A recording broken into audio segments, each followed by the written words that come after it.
how not to argue with people. So this came to me recently when I was thinking about my relationship, that we don't really ever argue. And, you know, both of us have done a hell of a lot of self-work on ourselves before meeting, and have gone through like a lot of purging, clearing, inner work. I actually used to be the queen of arguing, to be honest with you. I would get drawn into arguments, and I actually can see why this happened a lot. And I really like to debate heavy topics. So I kind of, there's a big difference between a debate and arguing. Like debating, I don't know, some people find it fun, some people don't find it fun. It's just really, you both got your own sides and you're sharing. Arguing, so the difference between arguing and debating is actually what I came to realize, how not to argue. Sorry, excuse my phone. So yeah, I always wondered, like, why do we never argue? Because it's not that we're actively trying not to argue, we just never argue. And we're very different. We're really similar in like a lot of ways, but then in some ways we're like absolute polarities of one another. So I actually thought it was kind of weird that we never argued. And then occasionally we all have little arguments, and that's what made me realize what the whole of arguing comes from. It comes from when somebody basically tries to impose their will on somebody else, and no one likes having like their will imposed upon. And really this is the cause for small arguments between couples, friends, and really the majority. And it also is the cause for like wars generally, and like massive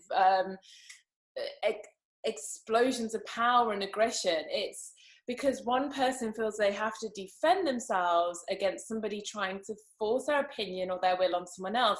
And this is when debates turn from sharing your opinion and debating to an argument. The shift happens when you don't just debate and say, this is my opinion, but you start to tell the other person they have to share your opinion.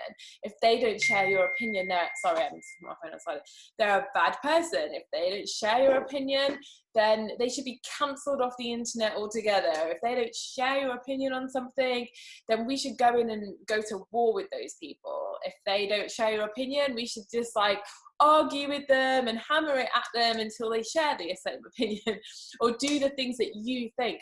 It's basically always imposing your will and your ideas on how to live your life and how people should live their lives onto other people. I've done this, but my biggest reaction is when people do this to me. I can't stand people telling me what to do. It's been a massive trigger of mine my whole life. It's always what draws me into arguments is when people tell me how I should think, behave and act rather than how I intuitively feel that I should think, behave and act. And if you notice, this is generally what you argue about as a couple, and it can be really minor things. And I have realized that's why we really never argue, because it's very rare that we impose our will on one another. We generally are like, oh, you like this, I like that, we're really different on those areas, but I respect your decision even if I don't agree. The only time it ever turns into an argument, and we don't have like serious arguments, we tend to argue a bit and then laugh, but the only time it gets heavier is when we then say, this is the ultimate truth, this is the way it should be. That we have it on diet quite a lot because we eat different, and sometimes that turns into a real argument, because rather than just accept that, they'll be like, no, this is the way. He'll be like, no, this is the way it is. This is the healthiest way to live. And I'll be like, no, I don't agree. This is the healthiest way to live. And that can turn into one of the bigger arguments that we have. But generally on things, we just let each other be different. And I think if we all or just get there in their own time. And I think if we all did this a little bit more, we would have a lot less arguments and a lot less fighting. There really is very little need to impose your will and your beliefs on other people. I mean, unless they're actually physically harming people, then really everyone it's just fine. They can go off and they can have their own little beliefs, and they're not affecting anybody else, you know. And I think especially in relationships, you know, it becomes a push and a pull, and it's just literally not giving somebody the free will to have their own thoughts, their own decisions. It's trying to think that your way of doing something is the right way, and that's it, like it has to be lived by. And yeah, if you stand back, you'll notice that most of your arguments stem from that place, or that's what I started to notice. It's somebody doing it to you, or you doing it to somebody else, and we somehow need to integrate that polarity and that duality and find a way of accepting one another. And if we do have differences, there's nothing wrong with debate. I love debating in a healthy fashion when it stays on topic and it doesn't have any force. It just shares two people's opinion and lets them hear one another out, and then maybe plant the seed that one of them might change their mind in the future, or maybe they'll just at least be heard and understood as to why they think like that. But healthy debate is sort of gone these days, and instead we just end up,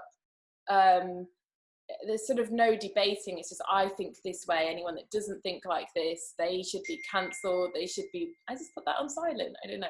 They should be removed from the internet and never allowed a voice ever again, or never be allowed to earn any money. So yeah, that's my realization for why we argue, and how we can limit arguing is to have debate where we say, this is how we feel, this is how what you do makes me feel, this is my opinion, and then we let the other person have one too, and that's okay if it's different. And we somehow, you know, if it's over household things, then obviously there has to be some kind of compromise. So then you have to learn the art of compromise, and the art of like, but compromise can't really happen till everybody's understood each other's feelings and each other's opinions and each other's reasons for doing things.